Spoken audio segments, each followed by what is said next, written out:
Well, what a morning. What a morning, huh? I was walking around, I went outside and just stood in the sunlight and just so thankful to have had those really spirited, deep, thought provoking conversations. And so the afternoon kicks off with our third symposium. And this is a group that is near and dear to my heart for sure. This is our CB advocates. They are the lifeblood of the DEI movement here at Children's Bureau. This group has been with us through the journey of diversity, equity, inclusion, really since the beginning, since July 2020, they first met. And they have been a mighty voice and a mighty group.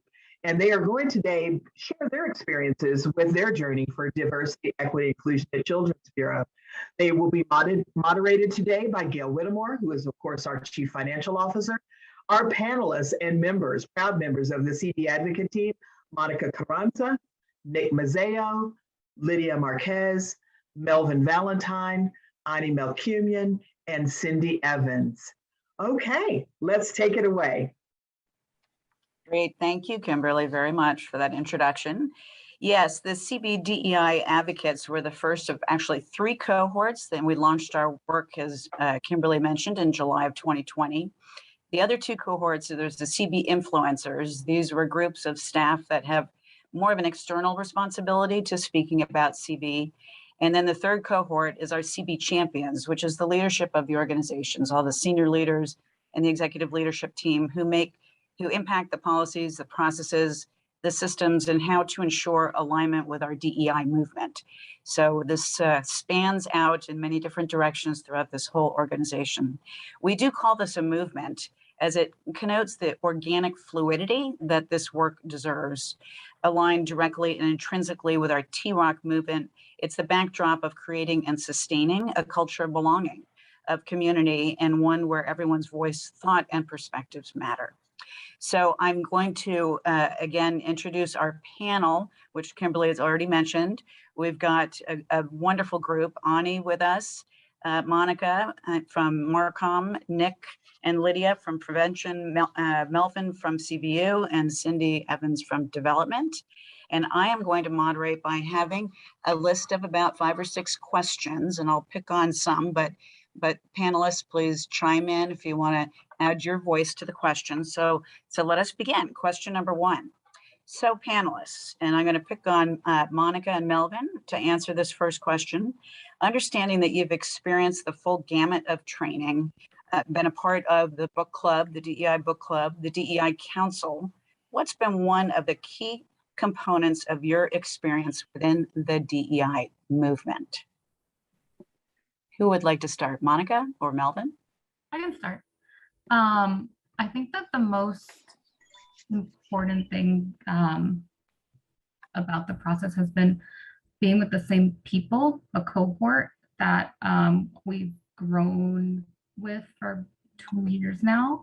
And I think that obviously that was really intentional from the team because we have to grow uncomfortable with each other and trust that we're all, even if we might not be in the same place in our learning and unlearning process, we've been there or can understand through each other, oh, wow, I didn't know that I also had that misconception or that thought that could be seen as problematic. But we trust each other as a group and now have people throughout the agency that we may not work directly with or previously spoke to that much, but now we know that there's someone that has our same line of thinking. So that's been something really important. That's wonderful, Monica. Yes, trust is a huge part of this movement and this work for sure. There we go. As far as me, I think one of the key components that I walked away was just being exposed to a lot of different perspectives and perceptions, being able to get to know this group in a special way. Like Monica said, it involved us having trust. And it involved us being vulnerable. And, I heard someone speak about being vulnerable. That's when we, were able to show our true, authentic selves. So by being vulnerable with this group, we really were able to walk away with a great learning and be able to spread that out in the way that we do as we touch people throughout the agency and outside. We'll be able to kind of spread that around. That's great. Thank you. Thank you, Melvin. So let's talk a little more about this book club. We've read a couple books now. Was there one book or several of the books that we've read that really resonated with you, and why? Why did it resonate? Ani.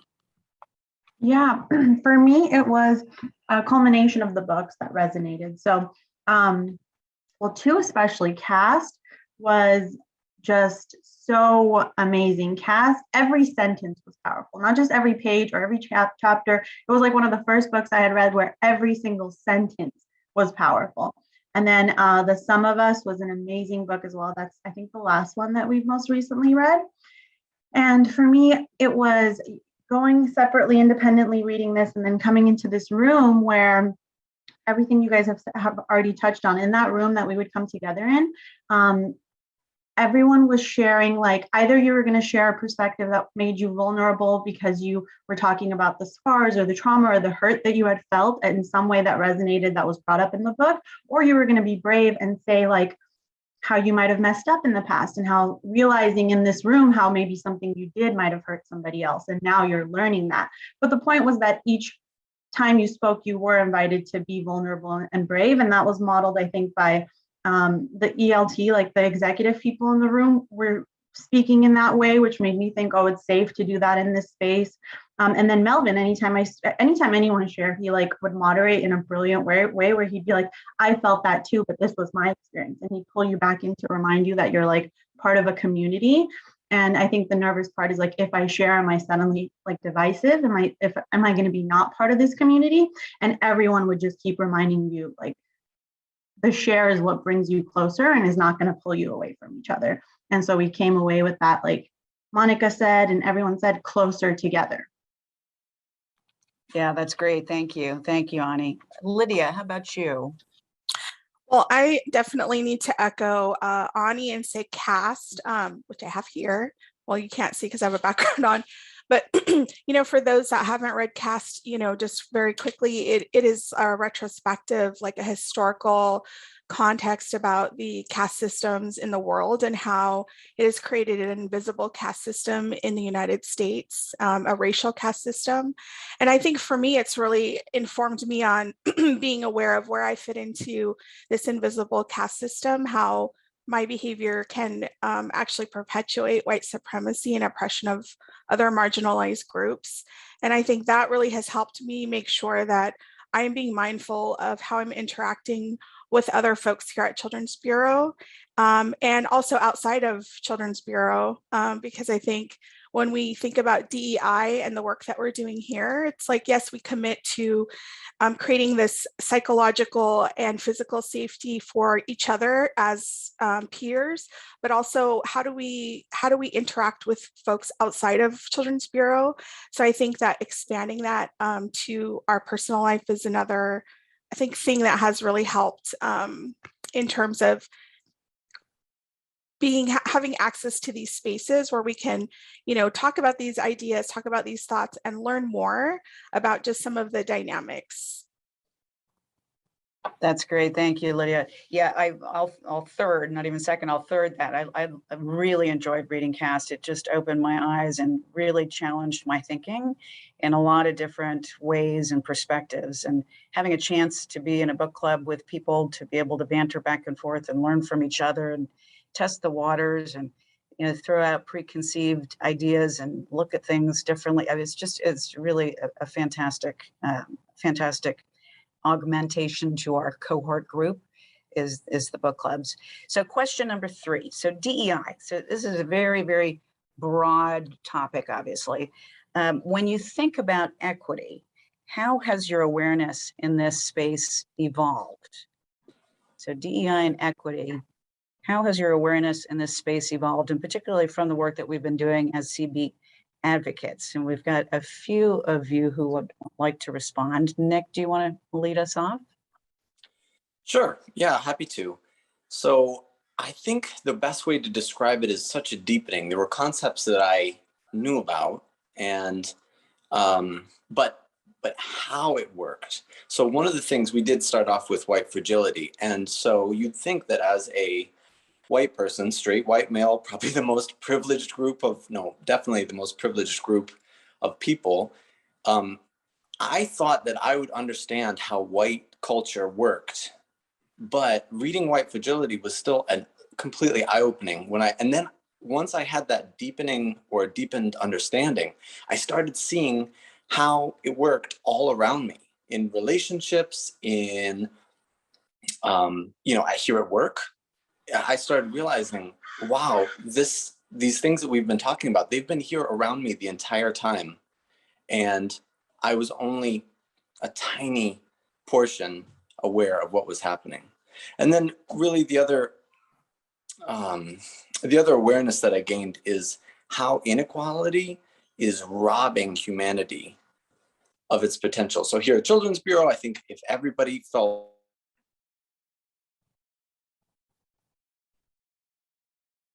Did Nick freeze for you guys?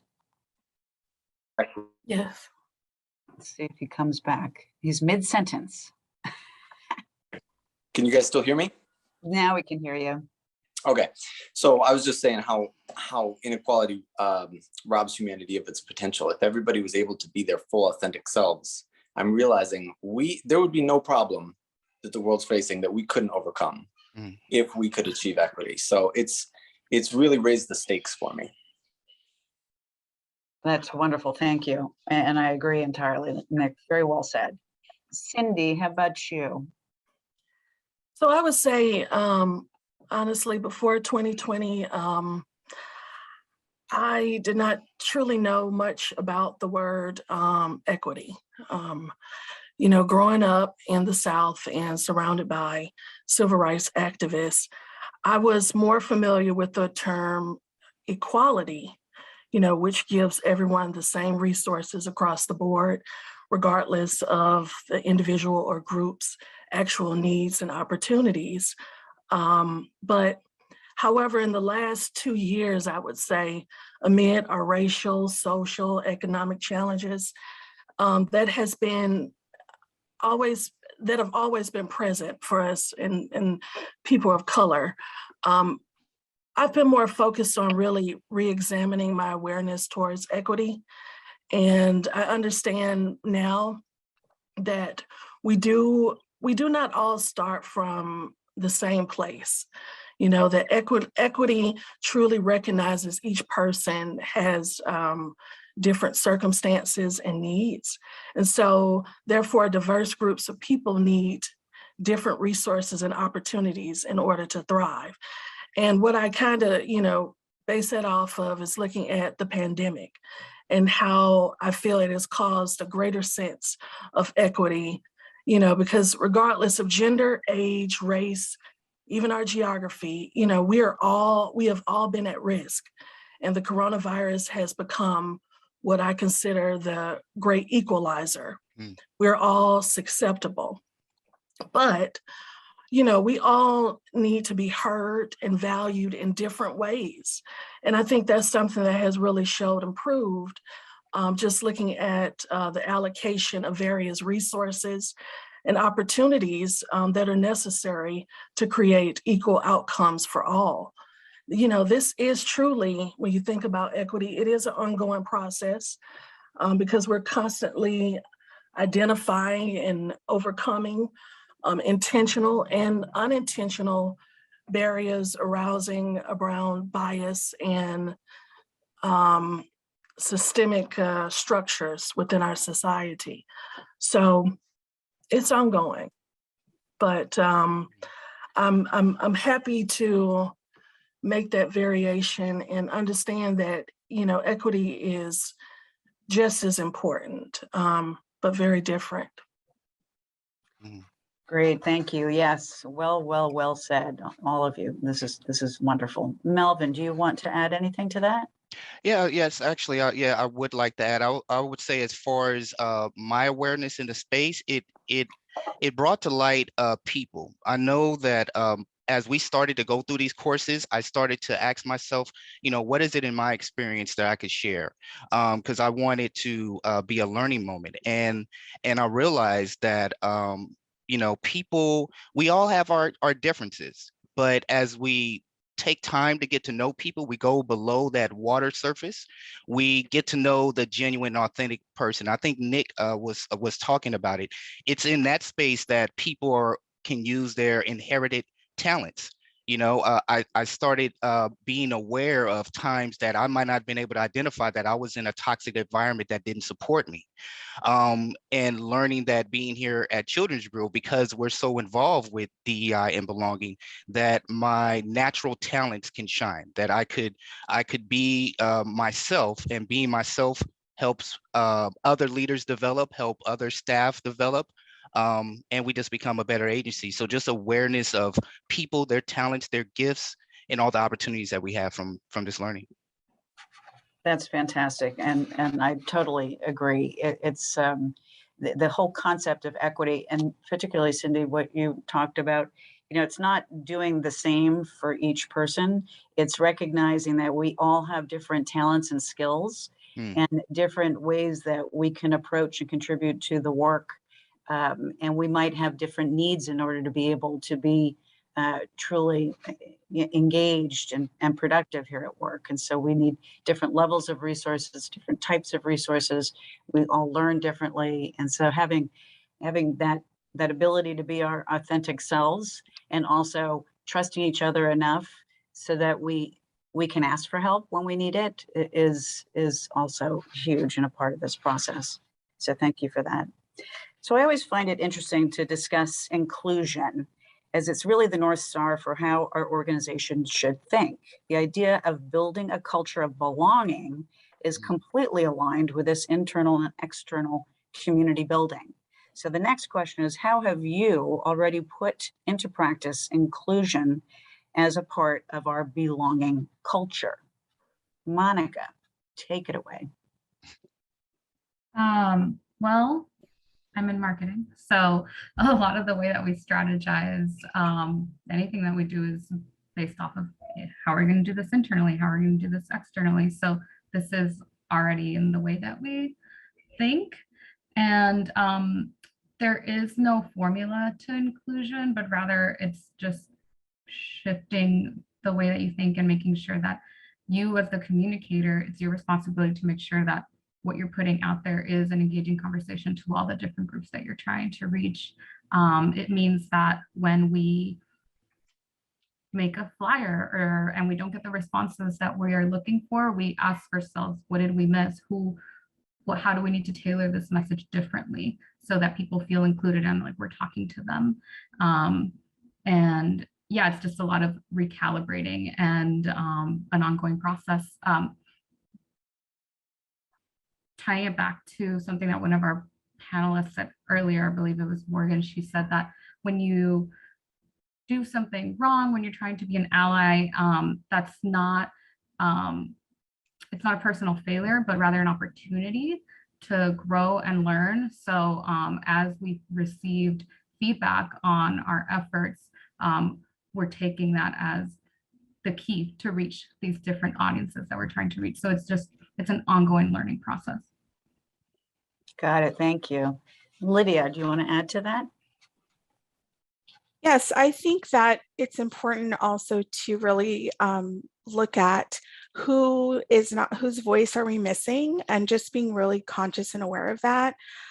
In my work, I work for the strategies program, and we do a lot of webinars, a lot of online events. And one of the things we try to be very conscious about is access to the information that we're sharing. So making sure we have an ASL interpreter, making sure we have captioning available. Also, when we are marketing our events, that we are representing a lot of different looking kinds of folks. So making sure that we are representing LGBTQ families, which many times when I see work happening in the space of children and families, it's usually showing, a heterosexual couple with, 2 children. And so we really want to be conscious of that kind of stuff. We want to be conscious of, there are a lot of families that look different, and we want to be sure to be representative of that, as well as bringing those voices forward when we are sharing information, making sure that we are also looking at who are the authentic voices and community leaders for those communities. I think sometimes we can go to folks who are experts because of their educational backgrounds, but they may not actually be the expert in that lived experience and that lived expertise.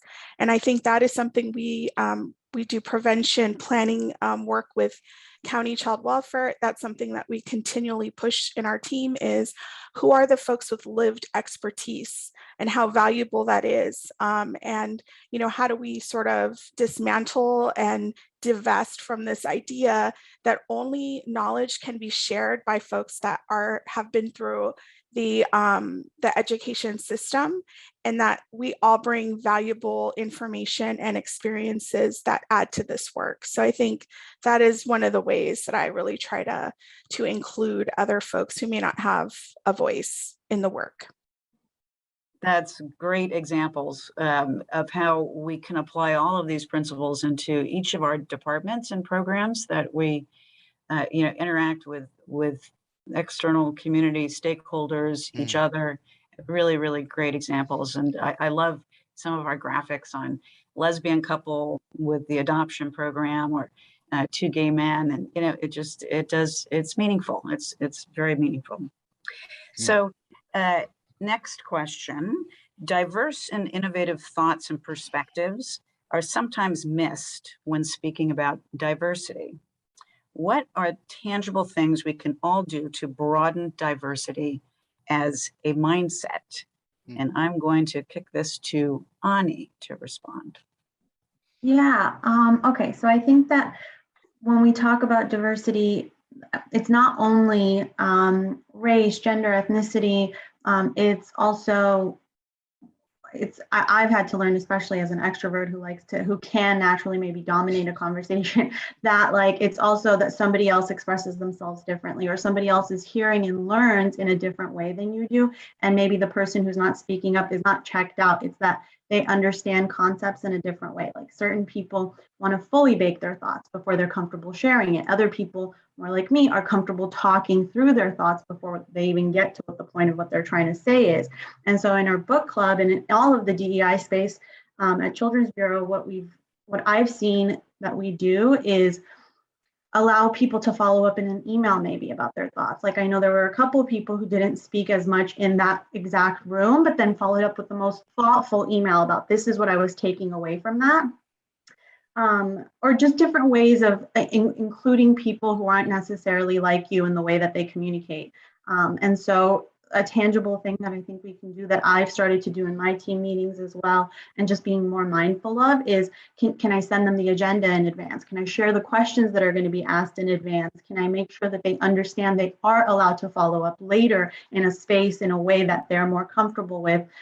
So letting people know that that's not only okay, but encouraged will bring different perspectives and diversity of thought in a way that's not just like I said, race, gender, ethnicity, but how people communicate, how they learn, how they feel comfortable in a space.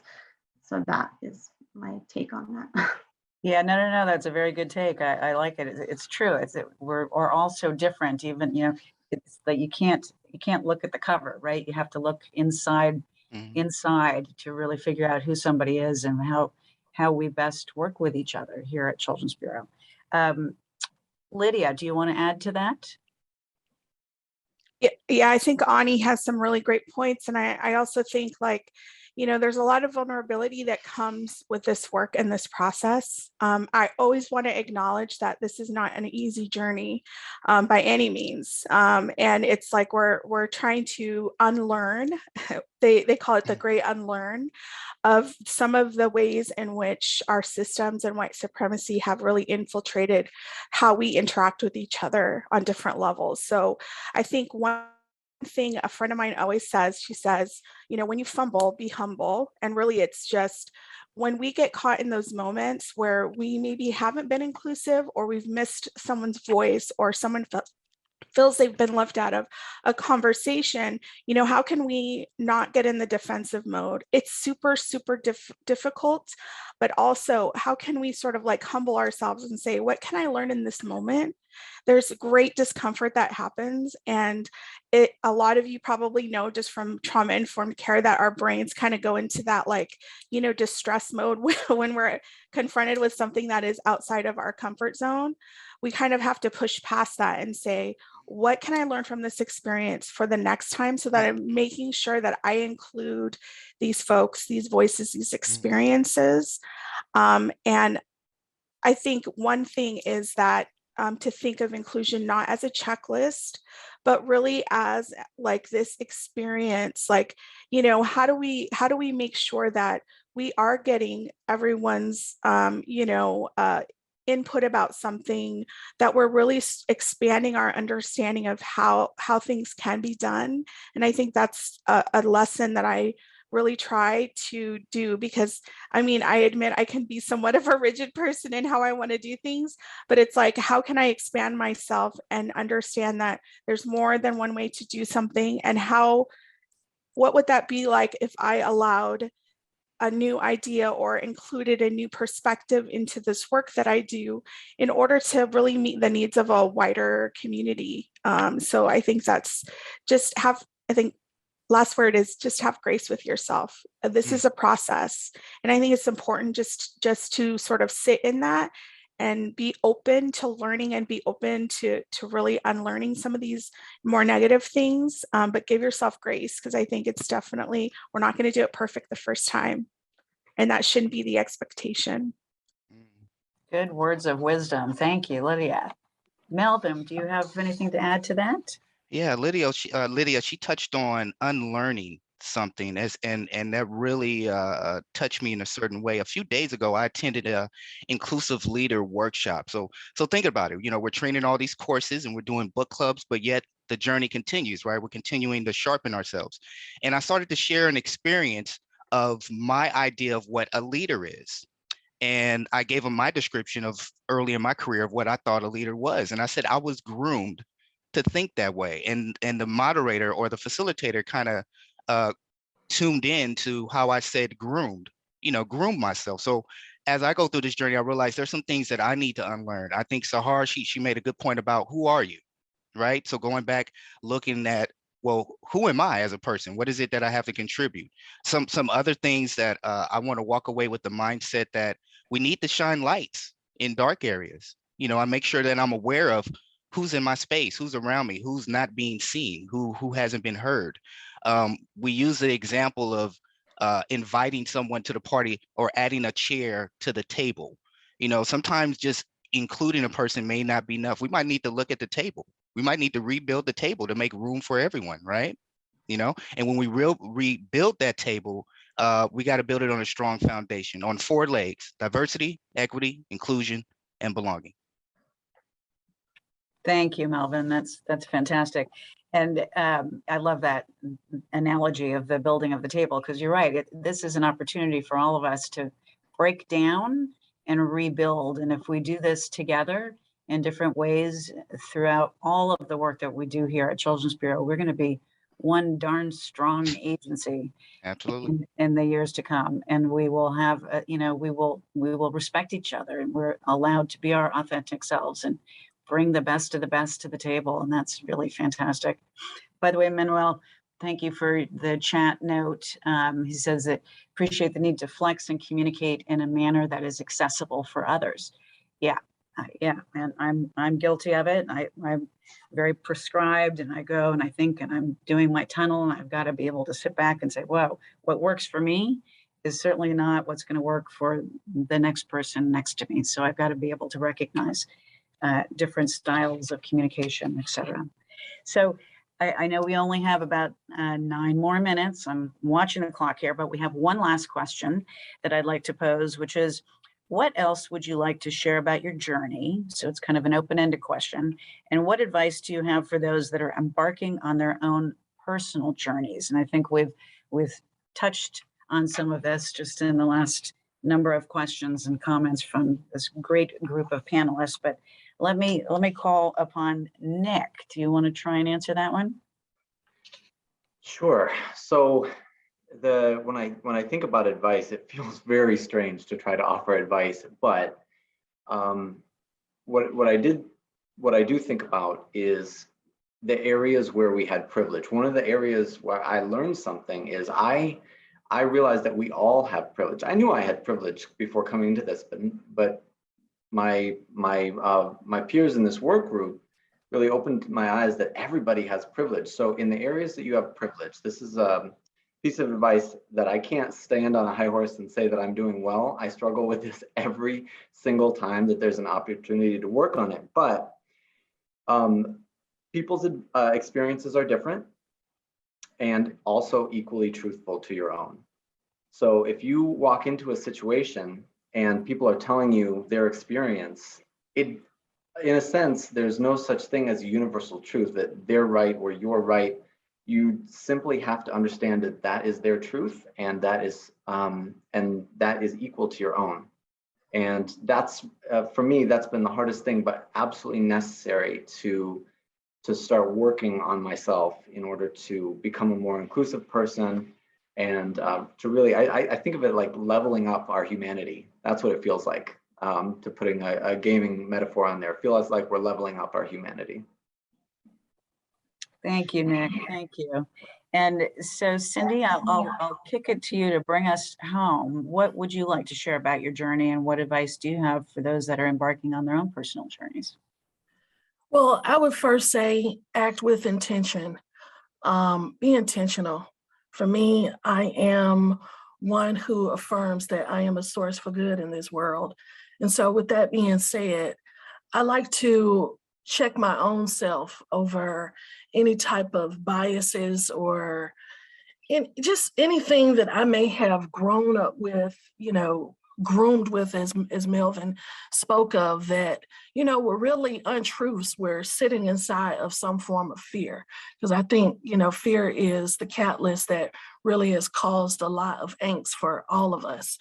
I think we have to recognize tensions.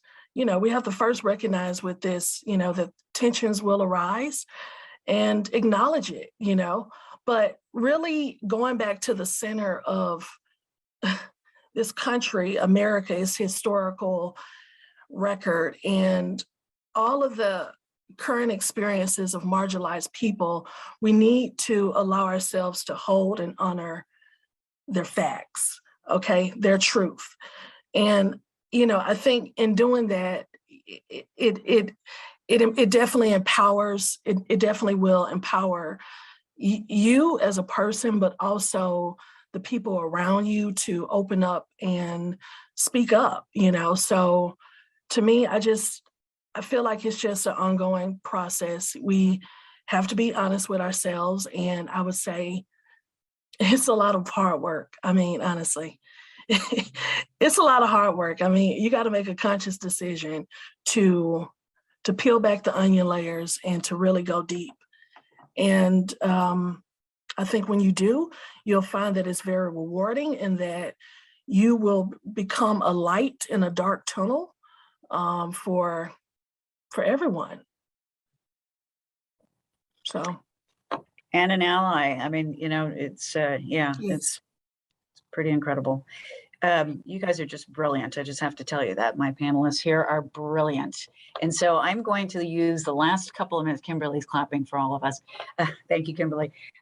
Use the last couple of minutes here to open it up to anybody on the panel who would like to comment on their own journey and give words of wisdom to those that are beginning, because as Cindy said, this is a movement. Back to it's a movement. It's not something that you check off, done, got that one, going on to the next thing.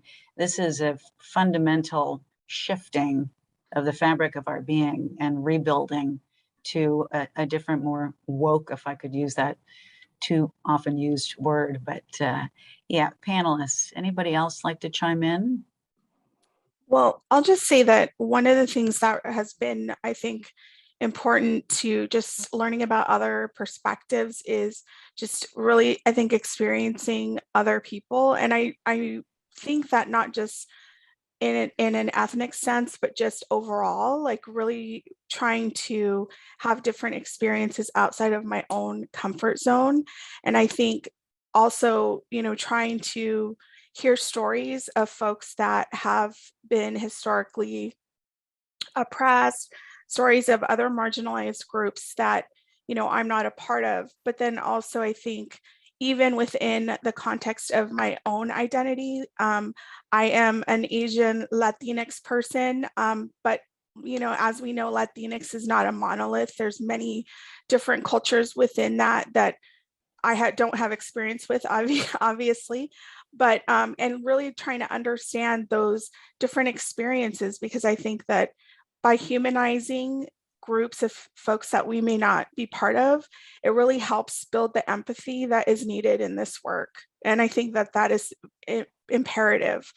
There's a couple of books that I will share in the chat, but I think self-care is super important in this journey, especially for those folks that have experienced trauma from their identities. So whether it be racial trauma or trauma being part of a marginalized group. And that is, I think, something that we all need to just think about when we interact with each other, is that we are all experiencing this sometimes collectively, and how do we use a trauma-informed care approach to really connect and be mindful of each other and build that empathy. Well, you hit it out of the ballpark, Lydia, because I think the idea of the TROC and the DEI movements here at Children's Bureau are so crucially interlinked, and they're so complementary. It's like you can't really work on DEI related principles if you're not also aware of trauma-informed care principles. They just go hand in hand. Well, we are pretty much out of time, but I wanted to say thank you to all of you, and a wonderful thank you to Kimberly and Karina and Jose, who have put on this just fantastic day of learning for all of us. And I'm just enjoying working with each and every one of you, and I look forward to continuing to do that. So I will hand it back to you, Kimberly. Thank you, Gail. Thank you for the team. I mean, yes, I've been over here like cheerleading for you all because you're speaking such great truths. And Gail is not only our CFO and an avid support of this work, but she's also the executive sponsor for the CB Advocates. And so we thank you for that and your work on TROC, because they are integrated. I'm glad that Lydia brought that back into play, because it is integrated, and certainly we see it as such. And I saw a couple of chats around TROC as well. So thank you. Thank you.